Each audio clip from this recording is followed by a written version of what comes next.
Hi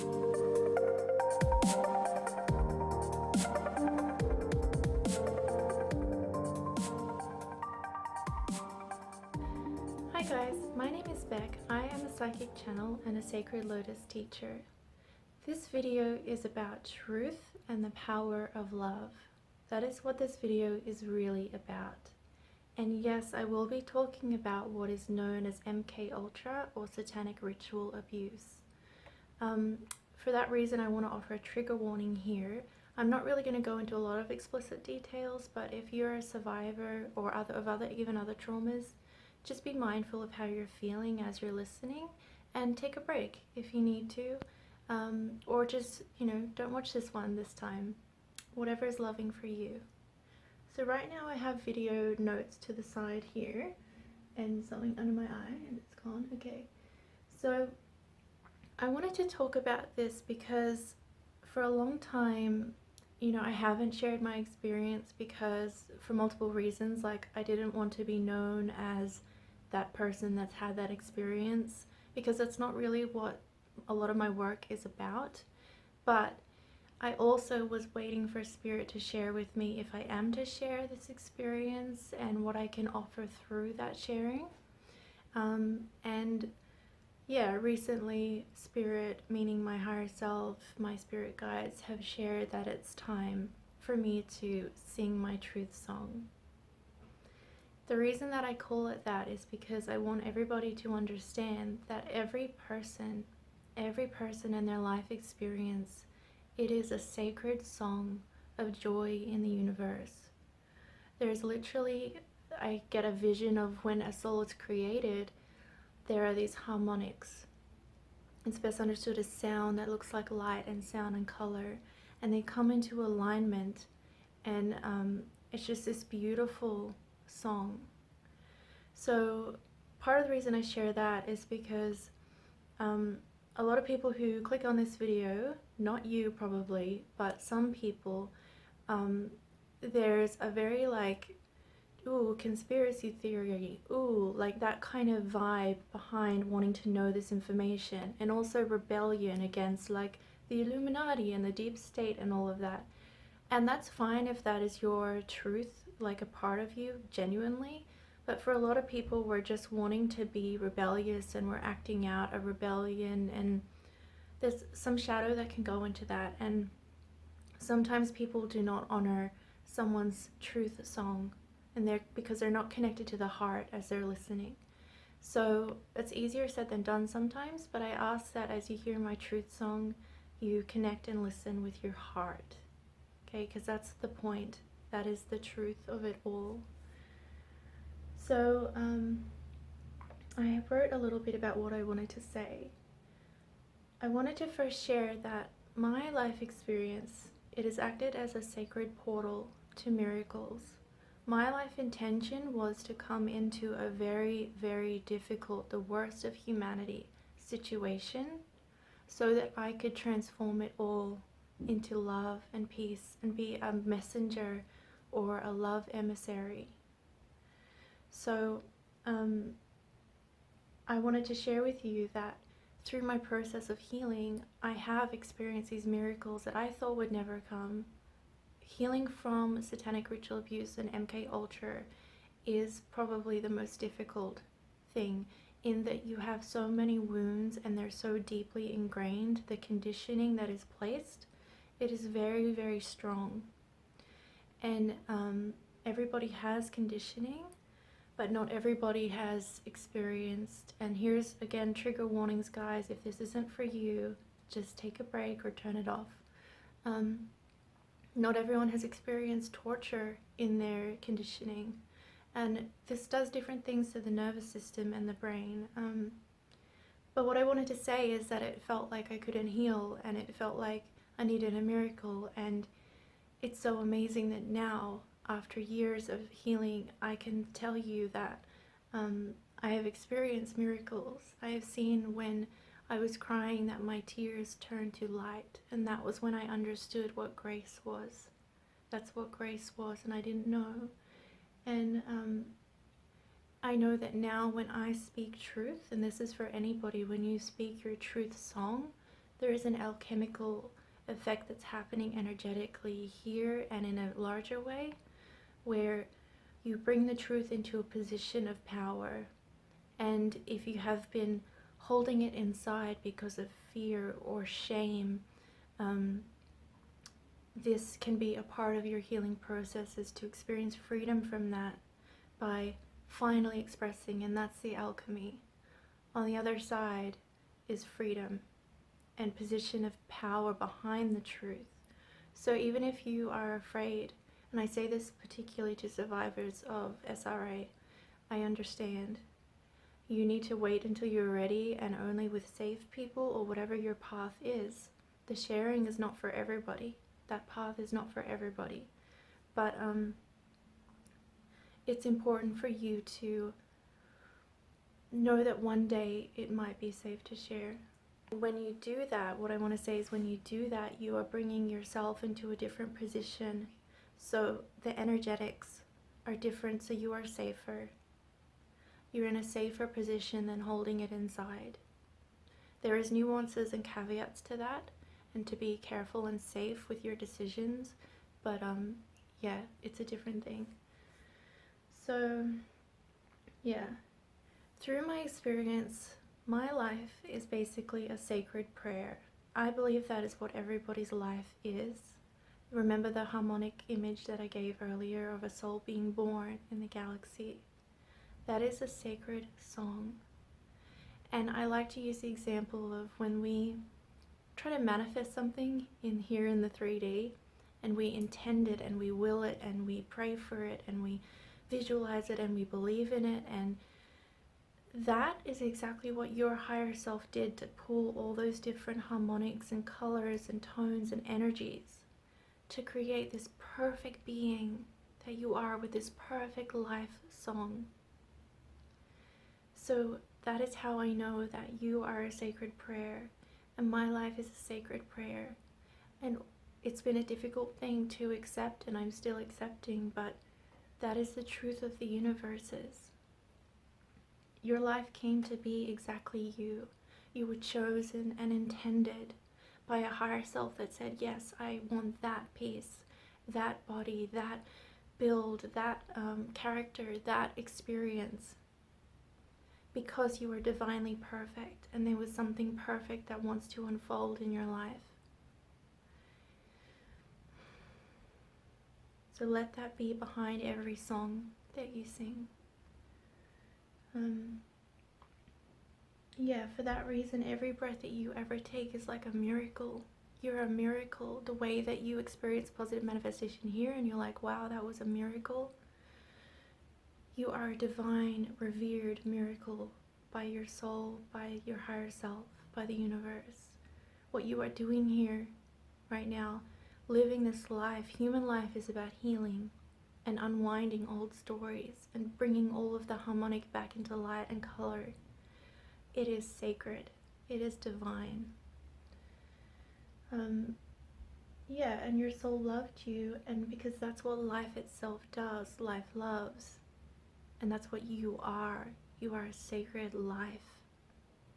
And that is why you are loved, just for being, just for existing.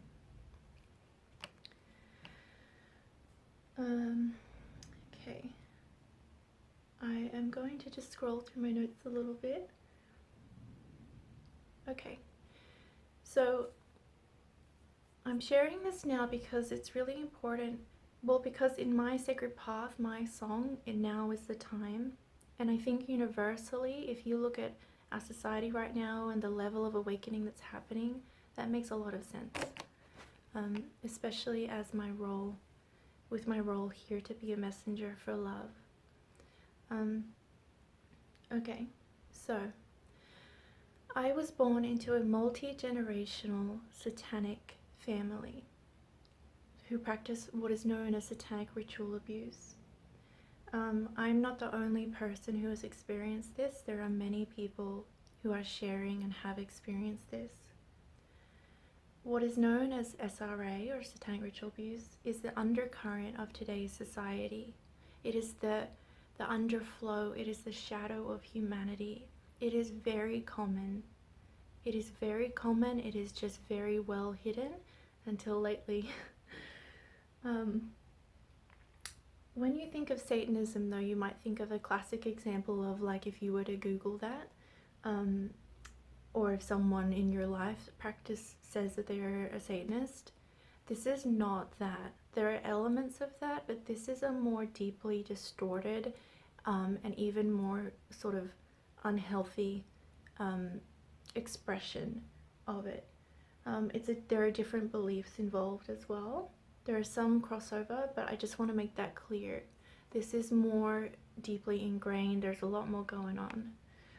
And someone who practices this type of abuse, this type of religion, it's not a religion, but that's a good way to understand it in terms of, like, how someone says, my family is Catholic. I just want to say that it runs in the family, usually. But yeah, they would never come out and say, yes, I am a Satanist, I do SRA. It is secretive. It is the undercurrent of our society. Many of the government leaders or shadow governments, groups behind government that you don't see, who don't have leadership but secretly do, who are pulling the strings, it's them. They're hidden, though. They've put a lot of effort into hiding and to making it seem like the idea of that is crazy. But it's not crazy. It's scary for people to consider it as truth. So for my family and my experience, from the moment that I was born, I was abused, and likely in the womb as well. They tend to start early with this unhelpful and damaging conditioning to the brain and to the child and the mother. My parents were in the same situation, and likely their parents. Yeah, I wrote that it's much like a religion, but it's mixed with abuse and organized crime. That's a good way to understand it. So it involves a particular slavery, a spiritual abuse, dark worship of dark entities, and intentional control and manipulation of children through torture-based mind control or trauma-based mind control, to have an obeying and disassociated and unhealed child through to teenager through to adult. So the idea is to inflict so much trauma that healing is very difficult, and it's in the family, so you're surrounded by it, and so the adult will carry on with their child. That's the system. So for me, the abuse I experienced did not just happen at home or at the church, which at night became the opposite of what a church usually stands for. I was also taken to underground government and naval sites where there was military-like training of all kinds. For me, there was a big focus on psychic training and fighting.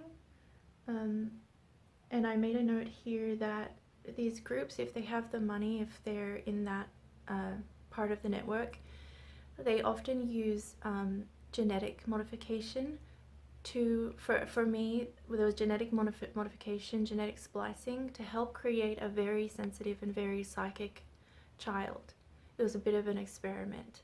And it is in part why I am so sensitive energetically and such a natural and open channel. My psychic sensitivity, though, was also a doorway for spirit. It was also a doorway for my higher self to use, to do her plan of bringing in so much love with the ability and the skill to help transform and alchemize the wounding that was deep here. I'm just going to keep looking through my notes. So for the satanic ritual abuse side of things, these people deeply valued my psychic ability, as well as the government type of sites that we were at. Because obviously, but with the SRA, they work with and connect to dark entities, so I was forced to channel and connect to very dark energy, and it was very, very scary. And at the training camps, it's hard to explain, like a training camp, a site. I was being studied and experimented on for this natural psychic ability. these groups, if there's a military side to it or a government side to it, they are looking at creating like psychic soldiers and things like that, psychic spies, etc. So ultimately I was trained to use my psychic ability for negative purposes. As I said, at my home though, there was this pedophile ring, which is often a way that these groups can make money to help fund what they're doing. So I was regularly sold to adults, me and other children, to pedophiles in the area. And I've made a note here that many members of my family and my grandparents had connections to organizations that are already known to be associated with satanic ritual abuse and MKUltra or monarch programming. Sometimes these terms are used interchangeably, so that's why I say that now. So including the Navy, the Freemasons, the government, and churches. There's even a connection to Germany, where it is believed that the Nazi scientists experimenting on their Jewish prisoners helped to develop these MKUltra type of techniques and programming and abuses. There's also a strangely high number of deaths in my parents' family and their parents' family. So that's kind of what it was like for me, in that there was like pedophile ring, satanic ritual abuse, and the government thing, and the family had the connections to be able to do all of those. And that's a very common scenario. You're probably going to hear that repeated. If you look up survivor stories, that's quite common. So yeah, I'll just say that I do not have scars on my body, as these groups usually take great care to only inflict abuses that are not easily detectable. So electric shock, drowning, and other type of things like that. I do have a weak wrist from when my wrist was broken. I do experience very strong PTSD and body memories that paralyze me from when I was paralyzed at various times. I relive trauma. I've experienced eating disorders, attachment difficulties, post-traumatic stress. When this happens to you, every area of your life is impacted. And that's the idea, because there's so much dysfunction that has happened because the child you can't develop properly the healthy ways that most people it's just an unconscious process to attach correctly and things like that. It gets very distorted and very disturbed. Yeah, and I was just writing that I live with the impact of this lifetime of deliberate and repetitive abuse. So that means that my life is like a prayer song. My life is healing, and I'm healing, and I remembered because I came back to love. So to further explain this, torture or trauma-based mind control means that severe and repetitive trauma is used at a young age to try to manipulate a person's mind to become, act, believe, and think whatever the perpetrators want them to. So for these groups, it depends on like the role that you have. So for me, it's to do with psychic things, but also just to have a general control with fear, and emotional, psychological abuse, physical abuse, sexual abuse.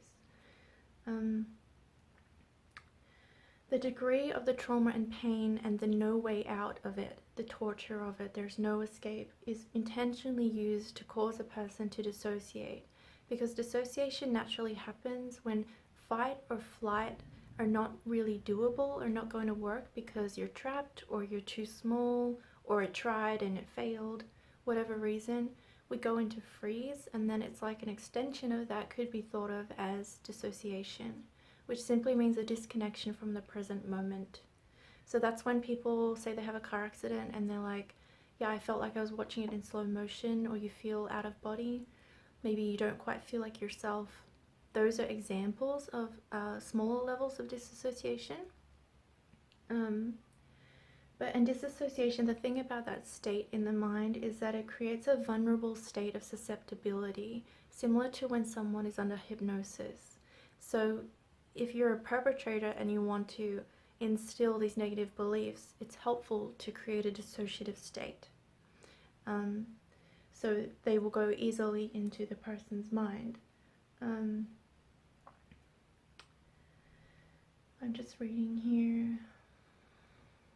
Yeah. That being said, hypnosis and drugs for complacency, for compliance, to increase susceptibility, to create hallucinations that help support the belief or whatever is being inflicted in the person, and drugs to help, and hypnosis to help block memory and encourage forgetting of the trauma that's just happened, are all also used. And this is one of the reasons that a lot of survivors talk about having to wait for their memories to come back. Because the other thing about dissociation, as well as these drugs, they often use dissociative drugs such as ketamine, which is used in hospitals, and when someone is sedated with that to like set a bone or something, they don't remember the experience, which is ideal if you're in hospital and you're in pain. But if a perpetrator uses that on you, it's to ensure that you forget, and so you don't remember.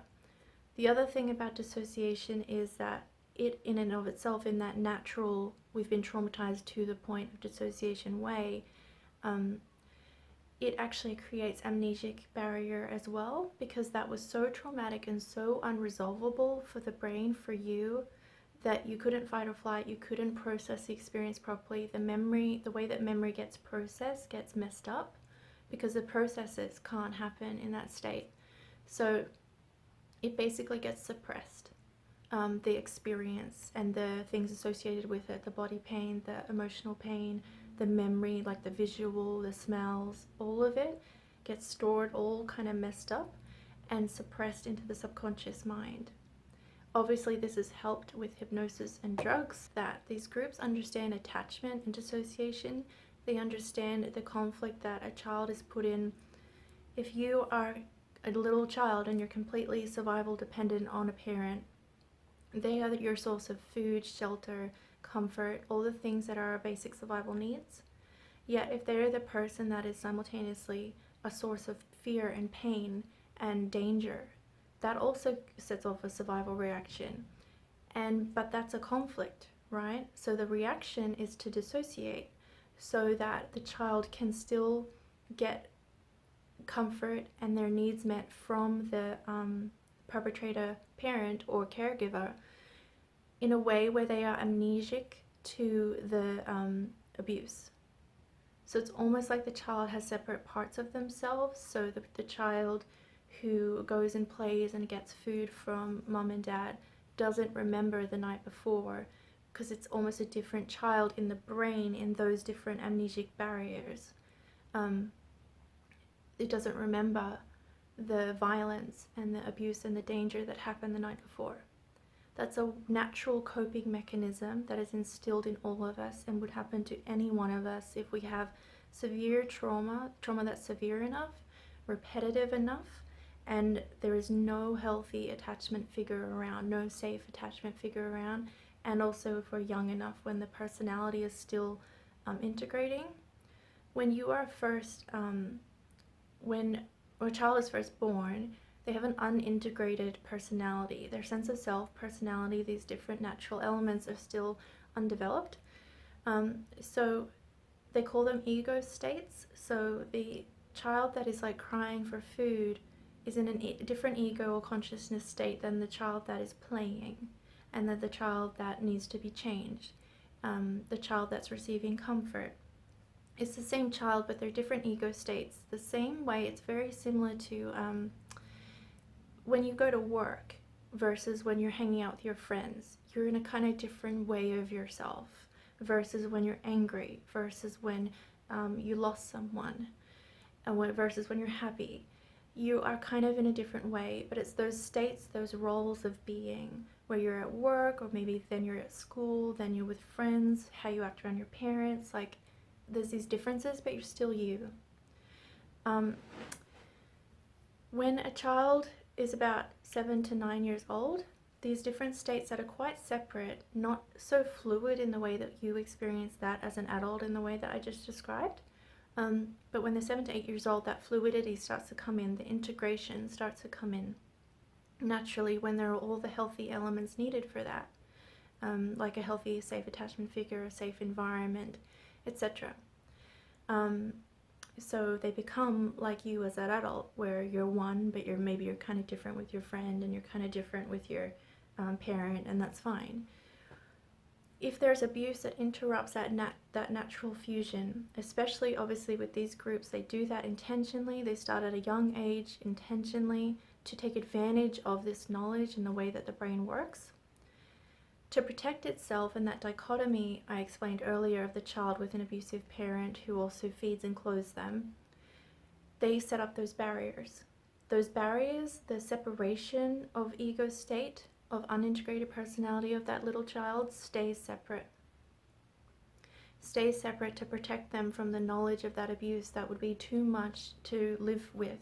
How can they live with a parent that's a psychopath and also make sure that they have food and all of that? They can't. And our brain is very loving and smart, so it wants to help, so it creates that separation.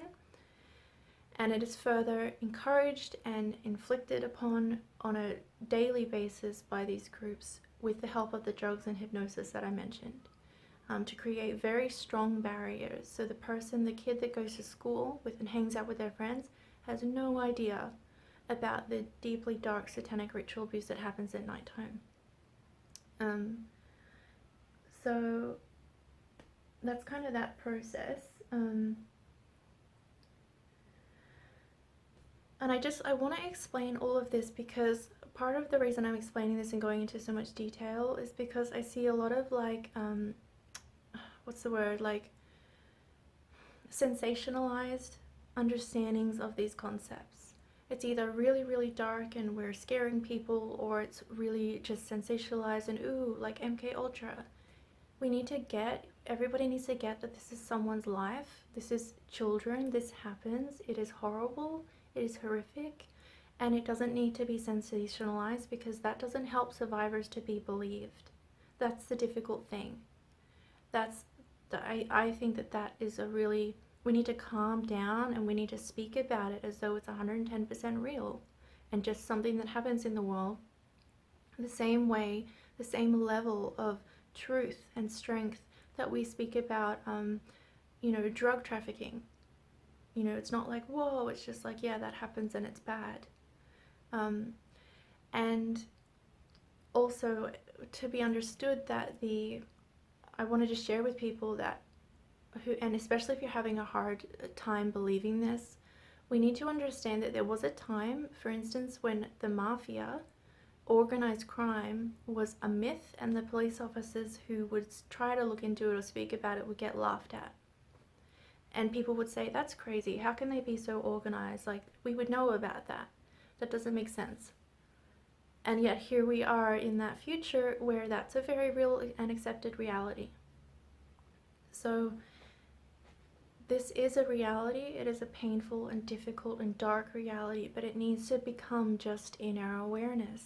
Just to be aware so it can be called out, so we can have truth and clarity in our world, and so these people can no longer get away with what they're doing.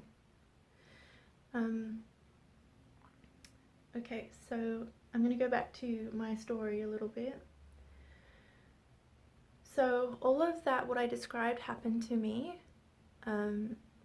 There was essentially torture and various dark kinds of abuse. I'm not going to go into details. If you want details, you can read about it, but I advise you that it's going to be very upsetting. That would happen every night, every day. But I wrote here as I was writing my story, when I was little, I would fight and I would comply to live. When I was older and I was a teenager, I would fight and I would comply to live. But eventually I fought so much that I became what they would call like a failed project, or a discarded project.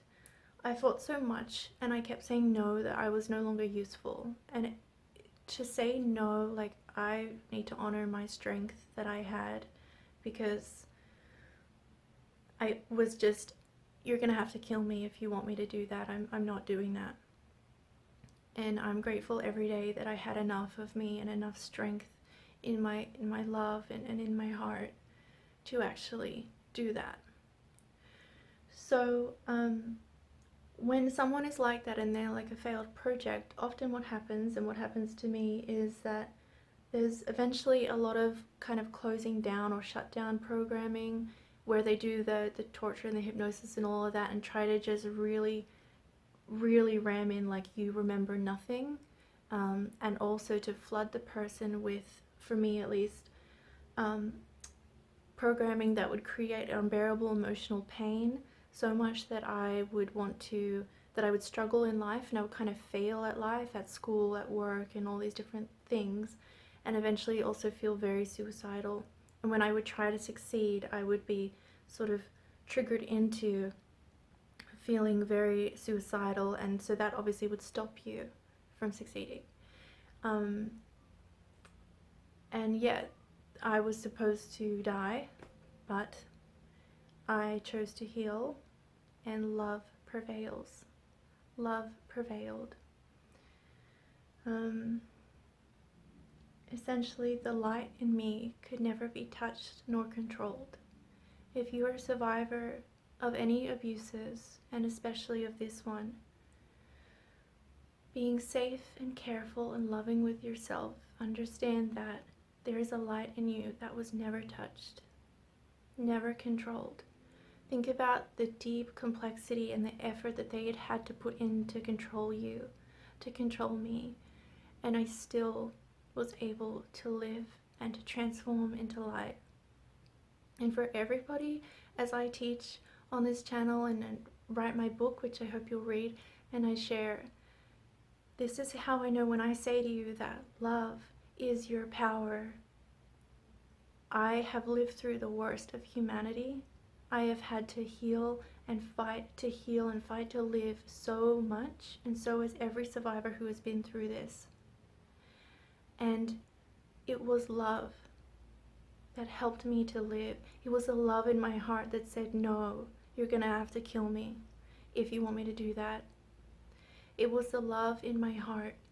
When I was 7 years old and they were chanting things in my head and doing horrific things to get me to believe particular negative beliefs that I won't repeat because it will be triggering, in my mind, and I was 7, I would say back, no, I am love, I am love, I am love, I am love, I am love, over and over and over. When I was 6 years old, my spirit guide, she pointed to my heart and she said, this is how you stay alive. You stay alive in here. And I still remember her, and she was like the sea and the stars, and she had her own breeze in her field, and she is me. That's my higher self. There was a time when my body was so dead. It had been completely dead, and I was out of my body, and I was up in spirit. And my guides were looking at me with concern, and they were, without words, saying to me, you don't have to go back. There was a choice moment. You don't have to go back. But little me was like, no, I'm going back. They need me. I'm doing this. And I chose to come back. And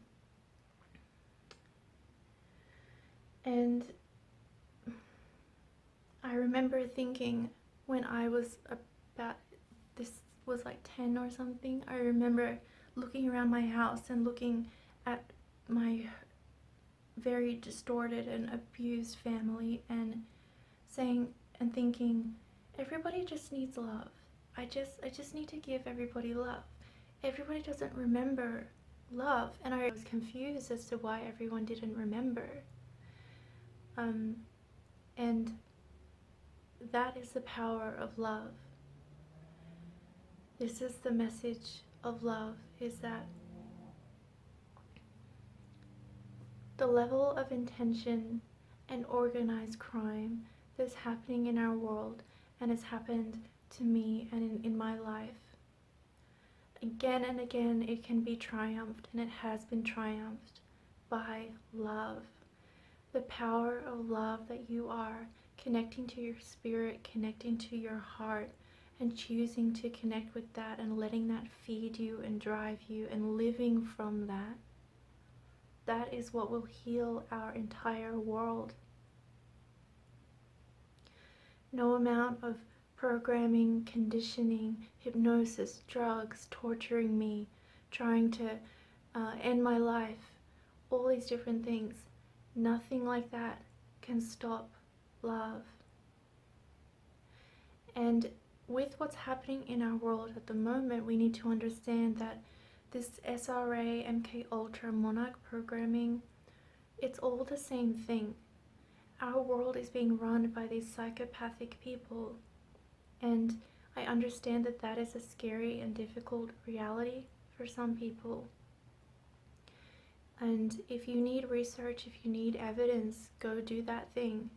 Understand though that there's also great effort put in to making this type of topic seem crazy, to essentially using disinformation, propaganda, disinformation. So of course they're going to put effort and money and time and illusion into that type of thing. And it works perfectly. It all works perfectly to dismiss something that's scary. We need to awaken, and we don't have time to sleep anymore. We don't have time to be scared anymore, and we don't need to be scared. You don't need to be scared when you are connected to love. When you are charged with your power here, nothing can touch you. It's all vibration. This vibration is different and more powerful than anything else. So it's really important that we awaken to this. It's important for me to share my truth song with you so you know who I am, and you know that all of the teachings, all of the blessings, all of the wisdom that I share or have shared and will continue to, it has been born from going to the deepest, darkest suffering, from falling apart and not being able to go on, and awakening back to love again and again, and making that decision every day to be here with a life that was so excruciatingly painful, but for such sacred purpose.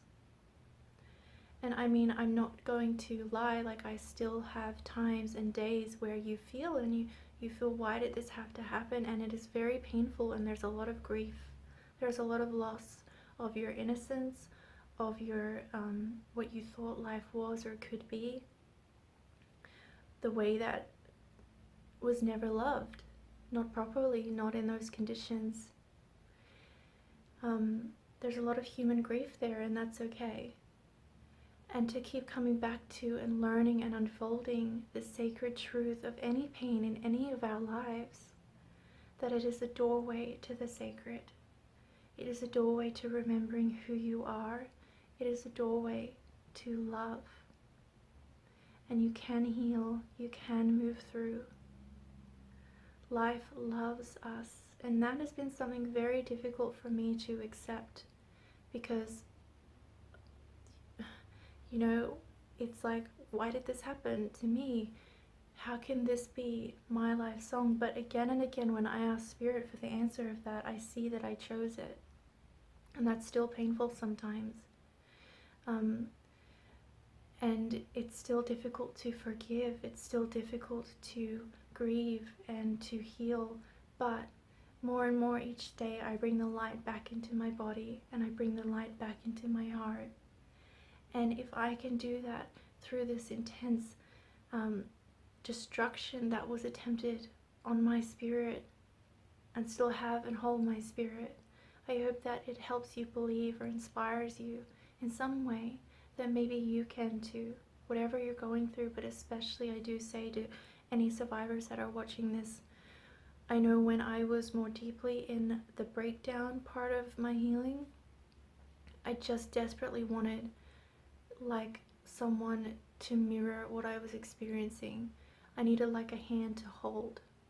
And I kept finding survivor books and stuff that were actually all about looking back at the experience from a healed position. And I want you to know that one day when my book is ready, it is my journaling at the time. It is a hand for you to hold, to walk through your experience. And I was in a place of I'm never going to heal. And as I said, that programming was intentionally put into my being as well, to keep falling apart. And some of it I'm still unwinding. We are all unwinding our conditioning. But it doesn't have the power over me that it used to. Because the light and the love gives you so much energy and power that you didn't know that you had. And it is just stronger. That's why they need to go through so much effort. And it will never succeed, because the base of everything, the root of everything in this world is love. And everything is ultimately always returning to love. It's like these groups and these horrors in our world, they want to fight the inevitable. And it fails again and again, and it's going to keep failing when we each rise. And we return to love. So my life is a sacred prayer of love, and I choose to be here every day. I've had a lot of choice points where I didn't want to be here anymore. But every day is a choice to be here for even one speck of the sacred moment of the sacred, of God, of love. It's in those moments that I understand why I came and why I'm still here, and why I choose to go on, and what my soul was doing here. I love the world, and I remember when I first was, before I incarnated, there's this deep soul love. Just my children have forgotten who they are. They don't remember. We need to help them remember. So my soul and souls like mine intentionally went into the deepest depths of the darkest, most disconnected parts of our society and humanity, so we could transform it into the opposite. And I did it, and I'm still doing it, and I'm just feeling a lot right now because I'm so proud of me, because for so long I felt that this was not ever going to happen. But I can't believe that I'm here, but I can, because now I understand the sacred and the God light that wanted to flow through me. And I can flow it to you now, and I can share it to you now. And so that is what I want to leave all of us with, and I want to leave you with a sacred prayer for our whole world. This is bigger than me. That's part of what helps me, is that this is bigger than me. I have much less attachment to my life, this individual life, when I understand that I am the greater song. All of our individual harmonics are part of a symphony of life that is understanding and knowing itself as love. So even those most disconnected people that hurt me, I haven't forgiven them, but one day I will. That's my intention. And so I say this sacred prayer pretty frequently, and I want to leave it with all of us, and maybe you will join me.